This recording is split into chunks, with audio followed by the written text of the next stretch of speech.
de la télévision Tambara, vous pouvez désormais suivre votre chaîne de télévision préférée Tambara sur le satellite Badrsat 7, angle 26 degrés Est, 1010, polarisation verticale, 27.5.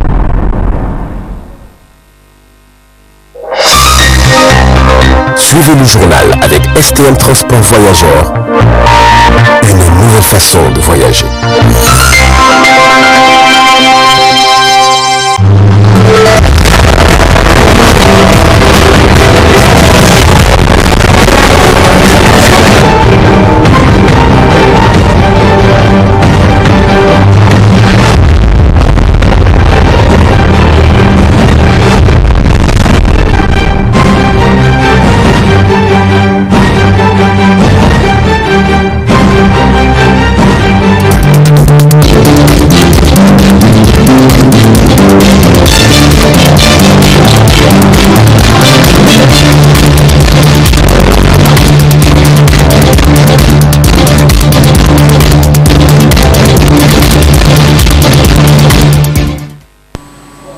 Bonsoir à toutes et à tous et bienvenue dans cette édition d'information sur la télévision Tambara.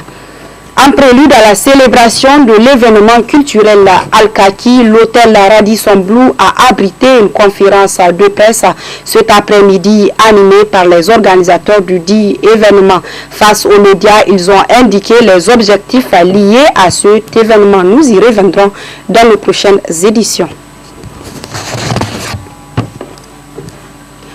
Ce matin, au quartier Banifondou, une journée qui devrait être ordinaire s'est transformée en un véritable spectacle, caractérisé par un incendie grave produit sur un lieu de dépôt de gaz. Un incident grave qui fait plusieurs dégâts matériels. Aucune victime humaine n'est à déplorer. Suivez ce commentaire de Lawalikane Abdraman sur les images de nos confrères de la télévision Saraounia. Le calme matinal du quartier Banifondou dans la zone de Kokorbado a été brutalement rompu ce vendredi. Ce qui ne devait être qu'une matinée ordinaire s'est transformé en un véritable scénario de film catastrophe lorsqu'un dépôt de gaz local a pris feu, déclenchant une série d'explosions en chaîne. Le fracas des bonbons de gaz déchirés par la chaleur a retenti comme des détonations d'artillerie, projetant des colonnes de fumée noire visibles à des kilomètres. Dans une vive panique, les riverains ont dû tout abandonner, fuyant leur domicile pour échapper au souffle de déflagration et à la chaleur insupportable. Les sapeurs-pompiers alertés en urgence ont livré une bataille acharnée contre les flammes. Grâce à leur intervention stratégique, le sinistre a été maîtrisé, évitant que le quartier tout entier ne s'embrase. À ce stade, le miracle est humain, aucune perte en vie humaine n'est à déplorer. Cependant, le bilan matériel est lourd. Plusieurs maisons voisines ont été lourdement touchées, leurs façades noircies témoignant de la violence de l'incendie. Preuve de la gravité de la situation, le gouverneur de la région de Niamey et les ministres du Commerce se sont immédiatement rendus sur les lieux. Face aux décombres encore fumants, les autorités ont appelé au calme et à la vigilance. Un périmètre de sécurité reste strictement maintenu pour permettre l'évacuation précise des dégâts et prévenir tout nouvel incident. Nous sommes là face à un incendie qui s'est déclaré dans un dépôt de gaz sauvage. Donc ça, c'est des actes d'incivisme contre lesquels il faut lutter. Il y a quelques jours, nous étions à Katako suite à un incendie lié à des branchements sauvages. Il n'y a pas eu de perte en vie humaine. Aujourd'hui, nous sommes face à un incendie de dépôt de gaz sauvage. Il n'y a pas eu de perte en vie humaine, mais des dégâts matériels très importants. Tout cela parce que nous avons des gens qui sont cupides, des gens qui sont inciviques, qui ne veulent respecter aucun texte. Donc il faut que les choses soient claires. Nous ne serons pas là toujours en train de venir constater des incendies. Il faut qu'il y ait de l'anticipation. Et l'anticipation, c'est le respect des textes. Nous allons demander aux services techniques de vérification de contrôle d'appliquer le texte et tout. Il faut d'abord rendre grâce à Allah subhanahu wa ta'ala et également féliciter les forces de défense et de sécurité, notamment les éléments des sapeurs-pompiers qui ont promptement agi et ont pu maîtriser l'incendie. Ce qui a fait que malgré la gravité de l'incendie, quand même il n'y a eu aucune perte en vies humaines. Mais est-ce que ça aurait été le cas si cet incendie s'était déclenché par exemple la nuit ou à des endroits encore plus complexes? Et cela encore relève toute la pertinence et tout le sens du dernier arrêté que nous avons pris pour réglementer la commercialisation du gaz en instituant une obligation d'autorisation avant de pratiquer cet exercice, mais également en instituant l'obligation d'avoir les équipements de prévention et de gestion des incendies. C'était un arrêté qui était sur la table depuis 2014, mais vous savez, avec le laisser-aller, les pratiques politiques, cet arrêté n'a jamais pu être adopté. Nous avons pris les dispositions et aujourd'hui cet arrêté, on est dans le processus d'application parce que les uns et les autres ont jusqu'à 3 mois pour pouvoir s'y conformer. Déjà, il y a 1 mois qui est passé. Ensemble, en synergie avec l'ensemble des acteurs concernés, nous y travaillons pour préserver et protéger nos populations. Parce que la recherche du profit, du gain facile, par la tricherie, par des individus sans foi ni loi pour prendre les populations en otage, n'est pas un comportement admissible dans ce contexte de refondation. Au-delà de la fumée qui finit par se dissiper sur Kokorbado, ces sinistres laissent un goût amer et une question lancinante. Comment sécuriser davantage ces points de stockage au cœur de nos quartiers populaires?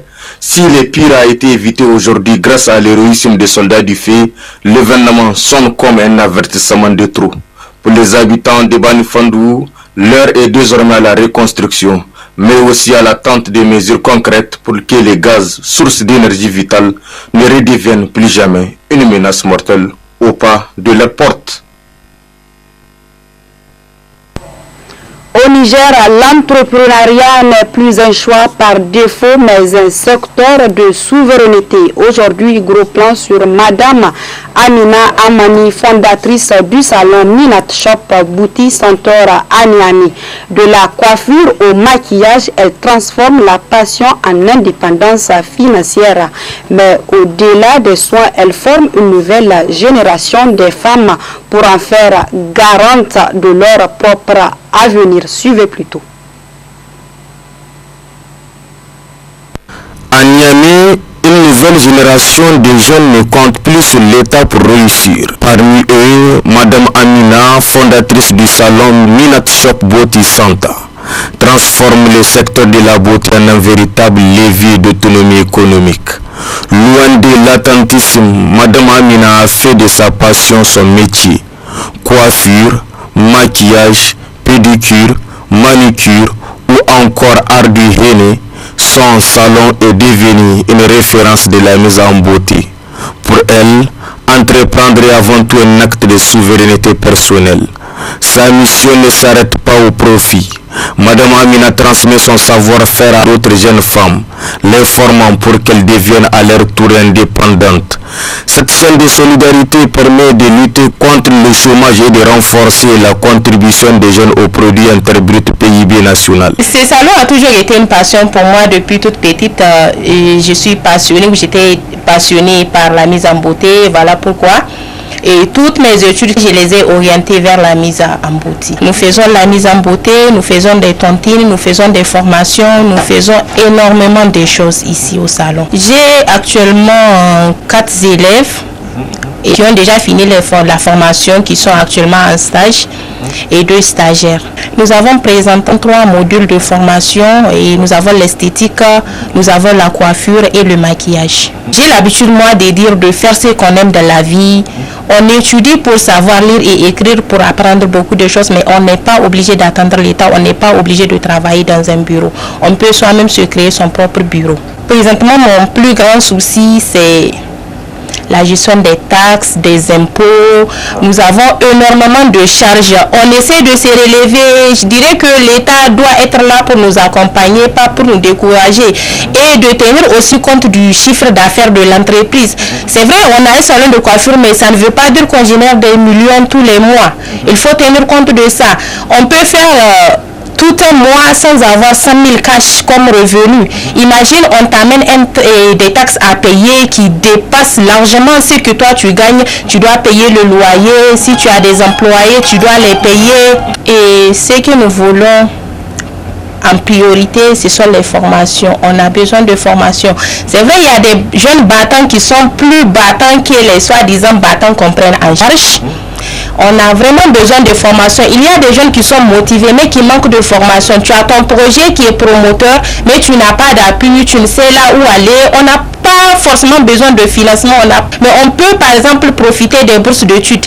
Il y a peut-être des jeunes qu'on envoie en formation qui n'ont peut-être même pas besoin de ces formations ou qui ne le méritent pas. Donc vraiment, il faut voir nos cas. Un exemple, si on recense par exemple toutes les promotrices des salons de coiffure et on leur octroie des bourses de formation, disons on prend 10 coiffeuses pour les envoyer en formation, qu'elles reviennent également former d'autres coiffeuses. Je dirais que ce problème-là de manque de formation serait résolu. Malgré ce dynamisme, le chemin reste difficile entre une fiscalité souvent lourde et le manque de soutien structurel. Ces jeunes entreprises ont besoin d'un accompagnement collectif pour passer de la survie à la croissance durable. Plus qu'un simple salon, Minat Shop Beauty Santa est le symbole d'une jeunesse qui prend son destin en main. En soutenant ces initiatives, c'est l'avenir économique du Niger que l'on construit.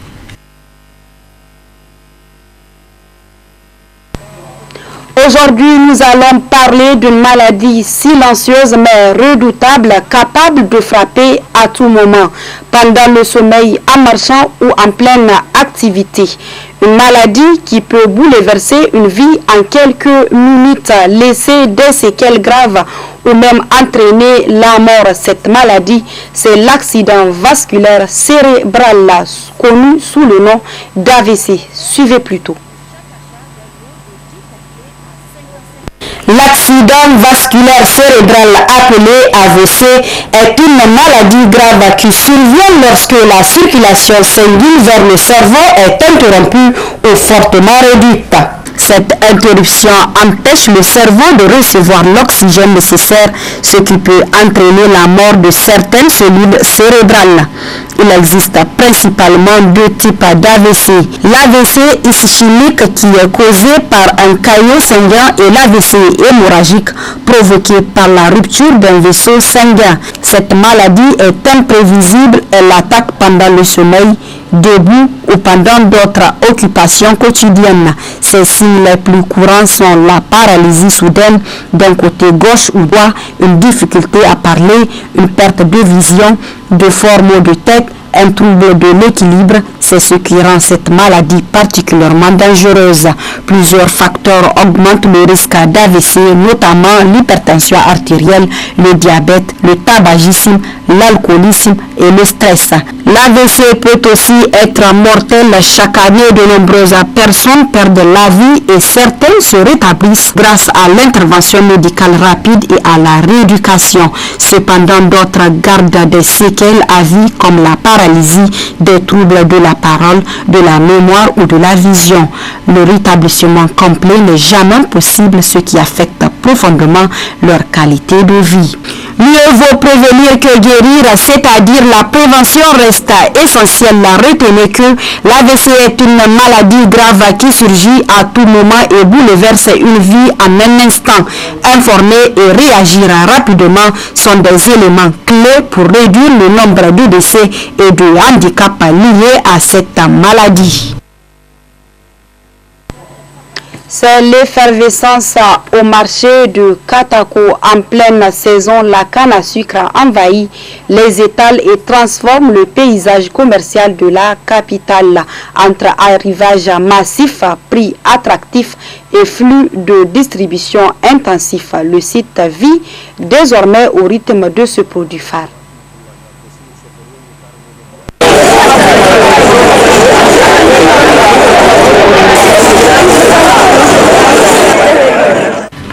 le marché de Katako vit au rythme de la canne à sucre. En pleine saison, les produits inondent les étals offrant un spectacle d'abondance où s'activent grossistes et détaillants. À Katako, la canne à sucre n'est plus un simple produit, c'est un décor. Cette disponibilité massive garantit une fraîcheur constante, attirant une clientèle venue de toute la capitale. Le marché tourne à plein régime grâce à un circuit de distribution fluide. Vente en gros. Les transactions majeures se font de l'aube, où les camions sont pris d'assaut pour les revendeurs de quartier. Vente au détail. Pour les particuliers, l'achat est immédiat, épluché sur place ou emporté en sachet. La canne est devenue le produit le plus susceptible de la saison.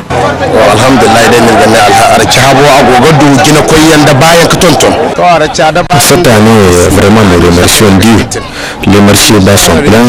La récolte de la canne à sucre est vraiment abondante chaque année. Et comparablement aux 2 années passées, cette année est plus meilleure. Plus la production est immense, plus la commercialisation est facile et on gagne bien. Surtout que cette année, les autorités nous ont allégé les taxes douanières. Les prix de la canne à sucre, le lot, se varie selon la quantité. 6 000 francs ou même 5 500 francs. Le demi à 2 500 francs ou 2 000 francs. Vraiment, nous pouvons que dire merci.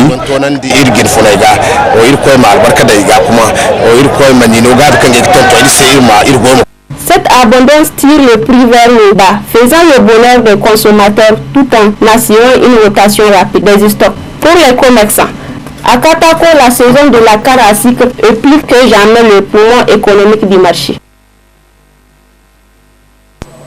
Voilà, c'est la fin de cette édition d'information. Merci à vous de l'avoir suivi et passé un excellent moment en compagnie des programmes de la télévision Tambara. Au revoir.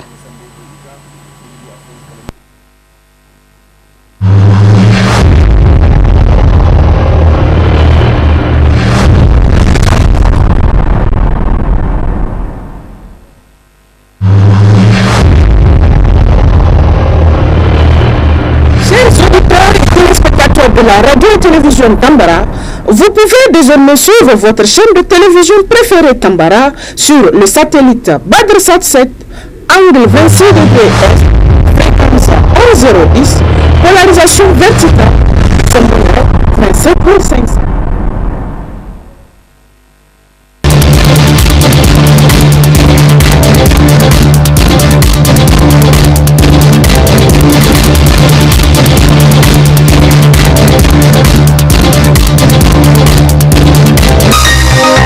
Ce journal vous a été présenté par STM Transport Voyageurs. Une nouvelle façon de voyager.